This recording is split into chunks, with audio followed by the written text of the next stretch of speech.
ser fechado quando esse candidato chegou. Ele pulou a grade para tentar fazer o teste, mas acabou sendo retirado pela polícia.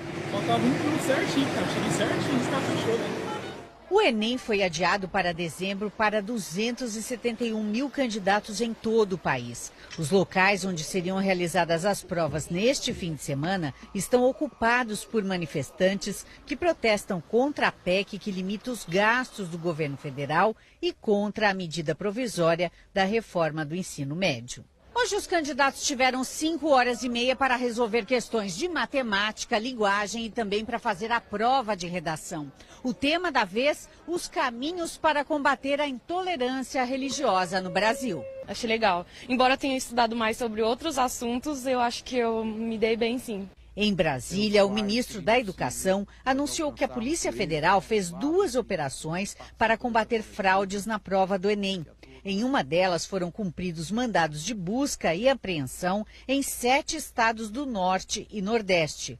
A polícia busca provas contra 22 pessoas que teriam apresentado respostas suspeitas em edições anteriores do Enem e que fariam o exame novamente agora. Durante esta semana, o repórter Eduardo Faustini acompanhou a outra operação da Polícia Federal contra fraudes no Enem. O esquema que usava um equipamento muito sofisticado de transmissão. Você vai ver agora com exclusividade os detalhes dessa operação que aconteceu hoje no norte de Minas Gerais. Montes Claros, interior de Minas Gerais. 1h30 da tarde de hoje. Antes do início da última rodada de provas, a Polícia Federal desmonta uma quadrilha de fraudadores do Enem. E o Fantástico está lá, acompanhando tudo. Quadrilha entre 150 a 180 mil reais, a depender da universidade. As investigações começaram 15 dias atrás. Quando soube do esquema, uma das pessoas que se relacionava com um dos integrantes da quadrilha foi desabafar com um padre, que aconselhou a pessoa a procurar a Polícia Federal. A partir daí, a Polícia Federal foi acompanhando de perto a ação da quadrilha. Inclusive ontem, enquanto os bandidos passavam as respostas por telefone em tempo real. Segundo a polícia, o cabeça da quadrilha é Rodrigo Ferreira Viana, um ex-estudante de medicina em Ipatinga, também Minas.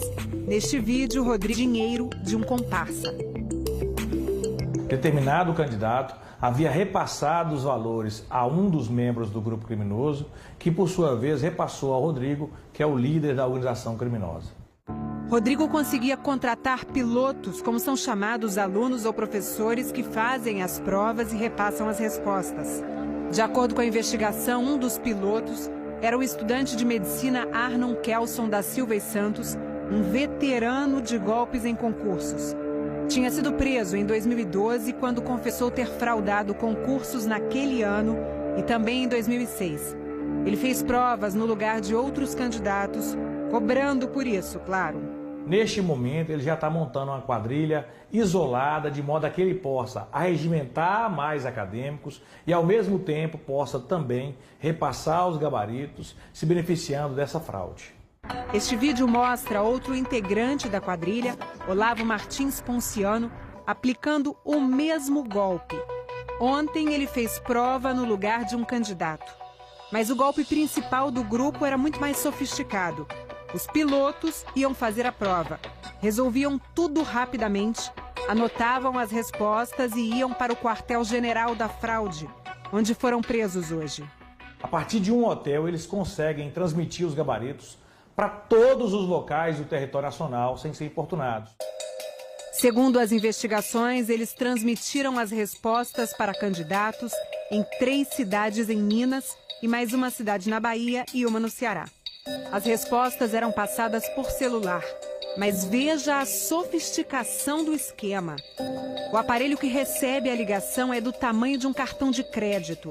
Tem um chip semelhante ao dos celulares.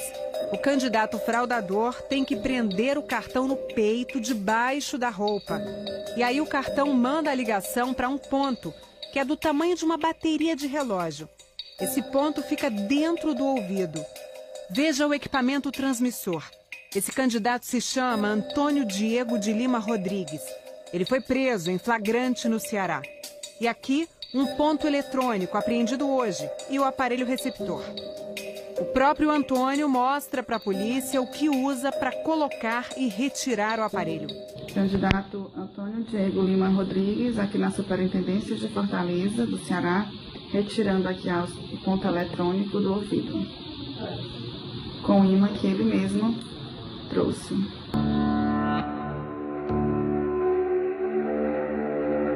Veja agora um dos integrantes da quadrilha, Jonathan Galdino dos Santos, testando o sistema com uma candidata, Sofia Azevedo Macedo, antes da prova. Jonathan tem antecedentes criminais. Sofia, tá me escutando? Dá duas tosses aí, por favor. Correto. Eu vou falar 5 palavras. Casa, carro, tatu, prédio e cachorro. Entendeu? Dá uma torcida. Pronto, ok. Na hora da prova, as tosses eram o código usado pelo candidato para informar se entendeu ou não a resposta. Se ele tossia uma vez, significava que ele compreendeu o gabarito. Se ele tossia 2 vezes, significava que, de fato, ele não havia compreendido e o interlocutor repetia a questão, repetia o gabarito da prova. Começando. Humana. Hoje, conquista. Próxima. Dentro, vantagens. Próxima. Sentimento, busca. No passado, como você viu aqui no Fantástico, o candidato não conseguia falar com quem passava a cola. Pela primeira vez, nós conseguimos constatar o retorno de áudio por parte do candidato.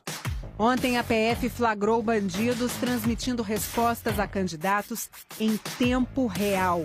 Eles tinham combinado que a primeira palavra identificaria a pergunta e a segunda, a resposta certa. 4. O esquema amido. 5. As proteínas mitocôndria. A formação mosquito. Para a polícia, o golpe mostra que a segurança nos locais da prova falhou, já que o equipamento não foi detectado.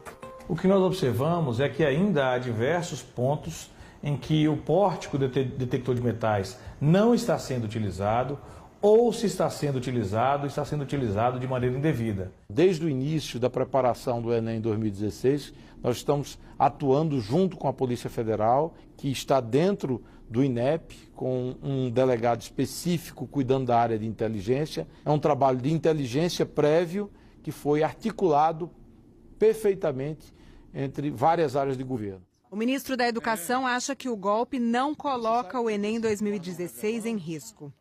Pelo contrário, reforça a qualidade do exame, a isenção dele e o compromisso do governo de um exame que possa avaliar cada um a partir das suas competências. 10 pessoas foram presas hoje, entre elas Rodrigo e Jonathan. Eu me sinto extremamente constrangido em reprimir uma fraude como essa, especialmente por ter um filho habilitado a fazer a prova do Enem 2016. Então essas quadrilhas lesam o interesse de milhões de alunos que se prepararam, não somente durante um ano, mas durante todo um processo de vida.